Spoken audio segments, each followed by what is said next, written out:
pretty good.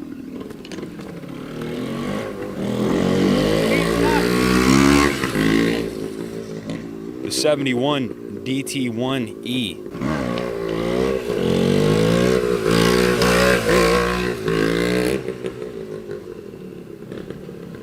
This one's from none other than Scott Majek, his personal collection.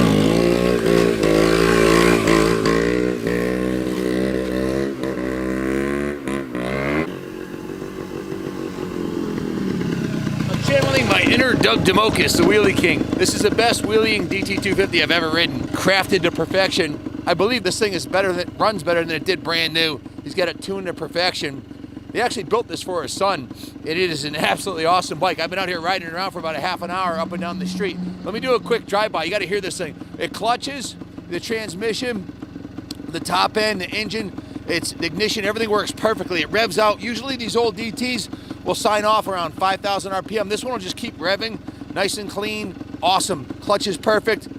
It'll stand right up in the first 3 gears. Watch this.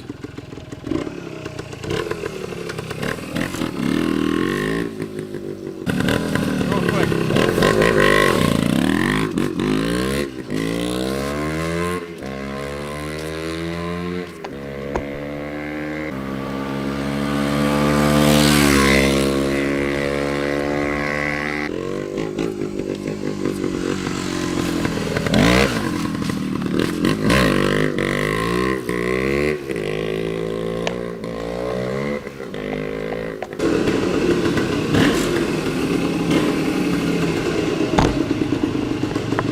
Listen to this thing.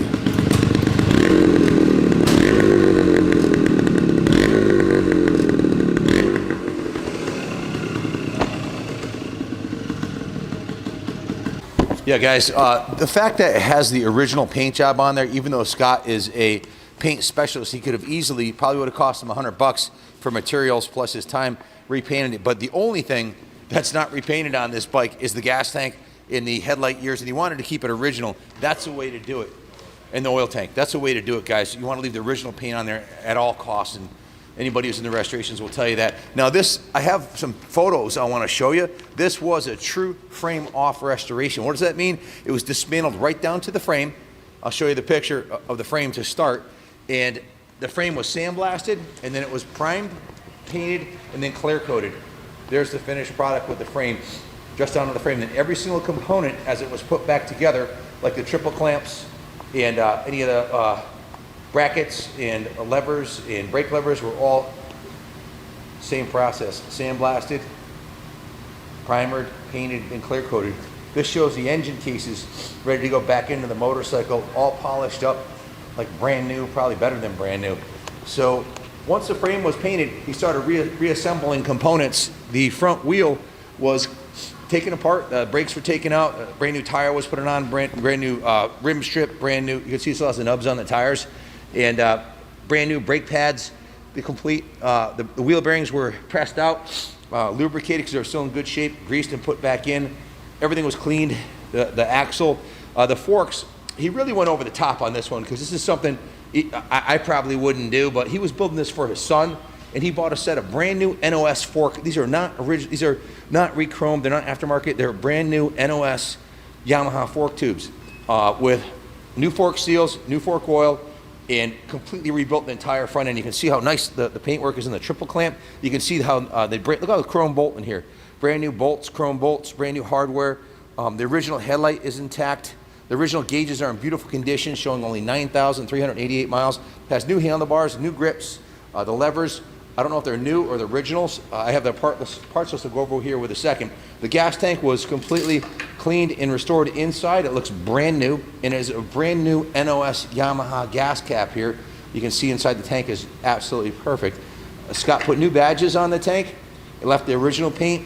He not clear coated, he just clay barred and waxed it. The original seat base was retained, and a brand new seat foam and cover were installed.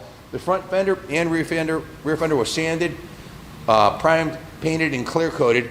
The rear wheel was completely dismantled. You can see how clean it is. It's got a brand new tire on it, brand new tube, brand new rim strip, completely rebuilt the brakes, polished the brake backing, cleaned the hub, repacked the wheel bearings, pressed them out, put them back in, greased. It's got a new chain and sprockets on it. You can see it has a new counter shaft sprocket on there. Actually, you can't see that, but I'm going to show you a picture of it. You can see the cylinder and head was completely reconditioned cosmetically, and there's a brand new piston and rings, full top end on there. The carb was rebuilt, new hose clamps, lots of love and care and attention was put into this bike. Look at the new rubber on the shifter. The foot peg rubbers look to be brand new. The kickstand's fully restored. Again, chain and sprockets are new. Just a beautiful piece, top to bottom, everywhere you look. This is a hallmark of a frame-off restoration. Look at the seat base here, guys. And see, the seat base was carefully restored, just as the rest of the bike was. Now, I asked him, Scott, how much time do you have into this? And he goes, I got about somewhere between 150 and 175 hours. He didn't keep track. Scott's meticulous. Everything on the bike was polished or repainted or replaced.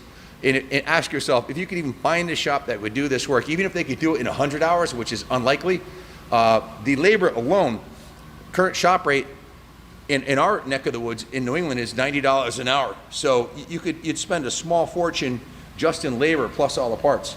Here's a picture of the top end of the engine, reassembled with the piston, the top of the piston shining like a new diamond. Then here's a picture of the cylinder bore, honed perfectly, and the ports cleaned out nicely. Here's the top of the piston, all cleaned up. Here's the oil pump. He's got the oil pump adjusted perfectly, just enough so it doesn't smoke. Here's the ignition, all cleaned up, everything redone inside there. Here's the new brake pads in the front hub, showing the grease going in the wheel bearings. And here's the engine back in the frame. So just Kenny, you spoke to him about what he did on the bike. I know he had like an 8-minute interview that I haven't watched with him. Are there any highlights I left off of this that he mentioned when you did the interview with him? Not really, guys. Everything else that you see is original componentry that was just polished and put back on. The fenders are perfectly straight. I don't think there's a single dent in them. The chrome mounts on the front fender are like, there's no pitting or really any degradation. Another big one is the exhaust shield here. Usually these are all bashed in from boots and whatnot, but the original exhaust system's in like top condition. It looks brand new. Look at show them the hardware holding it on. This isn't, lipstick on a pig here. This is brand new hardware. Look at the hardware holding the engine cases on. That's all brand new. A lot of new hardware everywhere you look. Even the toolbox has the door on it, the proper door. Scott did even look at the care and attention to detail. A new spring here for the rear brake. All the lights, the horn, everything works great on it. Just this fantastic restoration. Thousands of dollars of parts and 150 hours of labor. Just a ridiculous amount of work has been put into this bike. I'm going to go over the new parts and improvement list that he gave me. You'll get a one-page list of everything that was done to it. The original paint of the gas and oil tank and headlight bucket, as I said, are intact. The top end is bored second over, new piston and rings, new top end bearing with new wrist pin and retainer clips, new fork tubes and fork seals and oil, new air cleaner foam, new spark plug. The carburetor has been cleaned and rebuilt with new components, new tires, new front and rear tubes and rim bands. Front and rear wheel bearings were removed, cleaned, and repacked with grease. The frame was painted and clear coated. Has brand new cables, clutch cable, throttle cable, brake cables are installed, adjusted, and lubricated properly. The new Yamaha transmission oil is Yamaha Lube Trans Oil Plus Gear Oil 2040. New Yamaha 2-stroke oil injection Yamaha Lube 2-stroke engine oil. New Yamaha front and rear OEM Yamaha brakes. New gas cap, new seat cover and foam, new petcock gasket, new rubber foot pegs. I thought they looked new. It has brand new foot pegs on there. New kickstarter and shifter rubber. I didn't even notice that. Check it out, Kenny. Brand new kickstart rubber. Good luck even finding this stuff. The amount of time it would take to order all these parts. You'd spend a week just. I think a lot of this stuff is available, but the prices are jacked up, man. For first generation Yamaha Enduros, Scott had a fortune tied up into this. There's no question about it. Good luck doing one of these yourself with the COVID, I'll call it COVID shipping delays, and parts availability is down the toilet. good luck. Even sourcing all the parts. I promise you, you couldn't fill this parts list without having a few parts missing in less than 3 months of calling vendors. Where is it? Where is it? Oh, it's being shipped. COVID delay. It's ridiculous. It's so hard to get parts these days. So new fuel lines. The triple trees were cleaned and greased. The steering dampener was cleaned and lubricated. Has a new battery in it. New front and rear sprockets, 14-tooth front, 44-tooth rear, which is standard. And man, this thing runs so crisp, it'll pop straight up in the air, first and second gear. You got to be careful. The chain is not a China chain, it's a DID 520 roller chain, top of the line. And the rear shocks, zoom in on those rear shocks, Kenny. Those are brand new rear shocks there, and they handle awesome. That's probably part of the key why it wheelies so well. While it doesn't spring back, it's got some dampening there, so it goes straight up nice. The rear swing arm was disassembled, cleaned and greased. The front rim on this bike, this is not the standard size. It came with a 19. This has been upgraded to the 21-inch, which is a huge improvement in handling, prowess, and cornering, and overall feel, and it's a lot easier to get tires. So that's a upgraded front rim. I think we sold it to them, actually, didn't we? We did. It came out of our inventory. So there's another $150 right there. But that's a dealer option. So it's dealer installed option. Yep. New engine bolts, new hardware everywhere. The ignition system was serviced and the engine was timed and the exhaust was painted and new fiber washers were applied to the exhaust shield. The bike has been completely serviced and every component has been cleaned and adjusted. I'm telling you straight up, if you can even find a dealer that would do this, minimum $7,500 for parts and labor, because you're looking at over 100 hours labor and a couple $1,000s in parts. So, and how long is it going to take? Well, a long time. If you can even find anybody that can do this kind of work, name one shop in New England that can do this kind of work.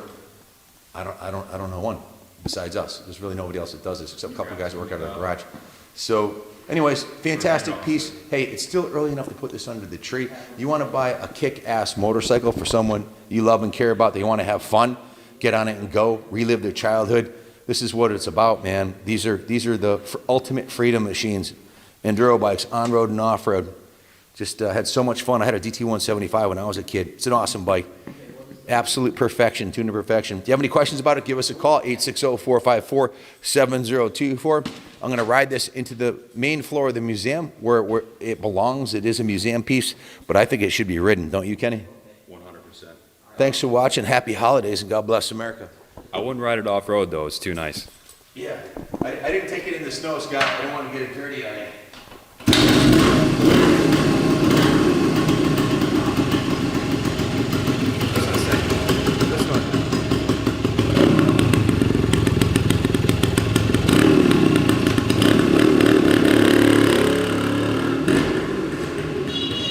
Thanks for watching, guys. God bless America.